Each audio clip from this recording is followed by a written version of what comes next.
Magandang hapon, narito ang mga balitang hatid sa inyo ng Express Balita. Ako ang inyong magiging tagapaghatid balita. Ako si Catherine Landicho sa detalye ng mga balita. Binigyang diin ni Pangulong Ferdinand Marcos Jr. ang pangangailangang mag-imbak at gumamit ng tubig ulan na maaari umanong itapon sa panahon ng La Nina at upang magamit ng mga magsasaka sa hinaharap sakaling magkaroon man ng panibagong dry spell. Sinabi ng Pangulo na pagbubutihin ng pamahalaan ang sistema ng pagkontrol sa baha at magtatayo ng mas maraming irigasyon para sa pag-iimbak ng tubig. Nilagdaan ni Pangulong Marcos ang Executive Order No. 53 noong January 19 kasalukuyang taon para i-streamline, muling iaktibo at muling buuin ang nakaraang El Nino Task Force sa ilalim ng Executive Order No. 16 Series of 2001 at Memorandum Order No. 38 Series of 2019. Sa ilalim ng Executive Order No. 53, inatasan ng Pangulo ang bagong task force na bumuo ng isang komprehensibong disaster preparedness at rehabilitation plan para sa El Nino at La Nina upang magbigay ng systematic, holistic at results-driven interventions upang matulungan ang publiko na makayanan at mabawasan ang matinding dulot ng panahon. Isa sa mga estratehiya na ikinakampanya ng Department of Agriculture ay ang pag-aani ng tubig ulan o ang pagkolekta at pag-imbak ng ulan kaysa hayaan itong umagos. Sa average na dami ng ulan na 2,348 mm sa panahon ng tag-ulan, inihikayat ng Department of Agriculture ang mga producer ng pagkain na samantalahin ang pagkakataong mag-imbak ng tubig ulan para magamit sa hinaharap.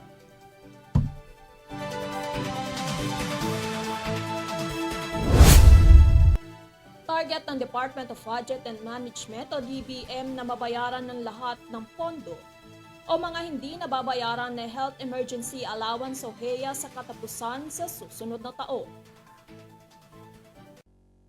Sinabi ng DBM na nangako si Budget Secretary Amina Pangandaman na ang kakulangan na bayad sa HEA ay mapapatupad sa pagtatapos ng 2025. Sa ngayon, sinabi ng Department of Budget na nakapagbigay na ito ng kabuuang 91.283 billion pesos sa Department of Health o DOH para sa Public Health Emergency Benefits and Allowance o PIBA na sumasaklaw sa lahat ng benepisyo ng healthcare workers mula 2021 hanggang 2023.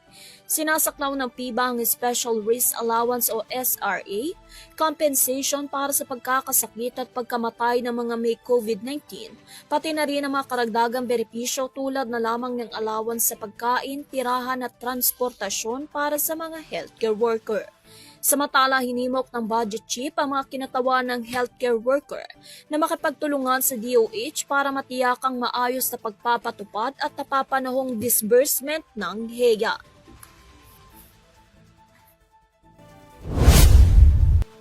Pinalawig ng Department of Agriculture DA ang pagbabawal sa pag-import ng sibuyas hanggang Hulyo ng kasalukuyang taon dahil tinitiyak umano ng bansa ang matatag na supply at presyo nito ayon kay Agriculture Secretary Francisco Chu Laurel Jr. Gagawin lamang daw ang importation round kung kinakailangan, partikular na kung sakaling tumaas ang presyo at sakaling magkulang ang mga domestic supply dahil sa mga di makatwiran ng mga negosyante ayon sa Department of Agriculture. Noong Enero, pansamantalang itinigil ng Department of Agriculture ang pagpasok ng mga inaangkat na sibuyas sa bansa hanggang Mayo na may posibleng pagpapalawig hanggang Hulyo upang mahiwasan ang higit pang paghina ng mga presyo ng retail dahil sa labis na supply. Patuloy na pagtaas ng bilang ng repeat teenage pregnancy sa bansa na itala ng Commission on Population and Development o CPD. Nagpakitang datos mula sa CPD ng mahigit 22,000 na teenage girls na may edad 13 hanggang 15 taong gulang sa Pilipinas ang nakakaranas ng paulit-ulit na pagbubuntis. Noong Pebrero, sinabi ng komisyon na ang bilang ng mga live births sa mga ina na wala pang 15 taong gulang ay tumaas ng 35% o 3,135 noong taong 2022. Ang bilang ng mga ina na wala pang 15 taong gulang ay tumaas din ng 35.13%.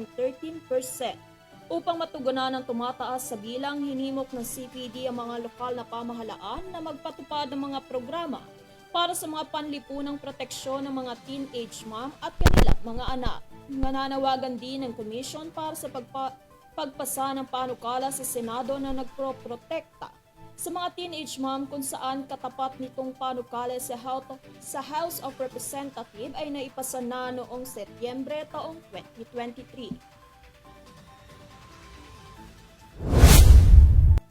Samantala, ipinag-utos si Acting Mayor Raymond Garcia ang agarang pagsuspinde sa lahat ng procurement order para sa darating na palarong pambansa sa Hulyo. Naglabas si Acting Mayor Raymond Alvin Garcia ng memorandum na naka-address sa Bids at Awards Committee para sa Goods and Services at para sa Infrastructure and Consulting Services ng pamahalaang lungsod na nag-uutos sa ipagpaliban ng mga nakabinbin na aktibidad na may kaugnayan sa palarong pambansa sa kasalukuyang taon.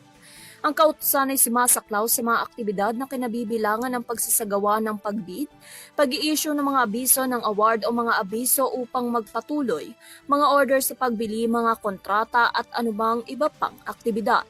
Sinabi ni Garcia na ang pagsususpinde ay nagtataguyod ng magandang pamamahala sa mga sumusunod na prinsipyo ng transparency at accountability at idinagdag na nais niya ang lahat ng mga kontrata ay nakahanay sa mga probisyon ng Republic Act 9184 o ang Government Procurement Reform Act at ang implementing rules and regulations nito. Nilinaw ng acting mayor na hindi dapat maapektuhan ng suspensyon ng iba pang aktibidad bilang paghahanda sa event, kabilang na lamang ang patuloy na pagtatayo ng track oval sa CCSC.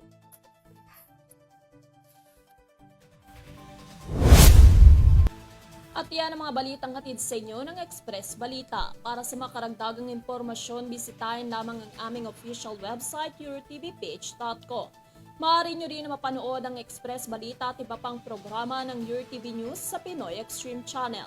Muli, ako si Catherine Landicho para sa tama at mabilis sa pagbabalita. Ito ang UrTV Express Balita, sumasaludo sa bawat Pilipino.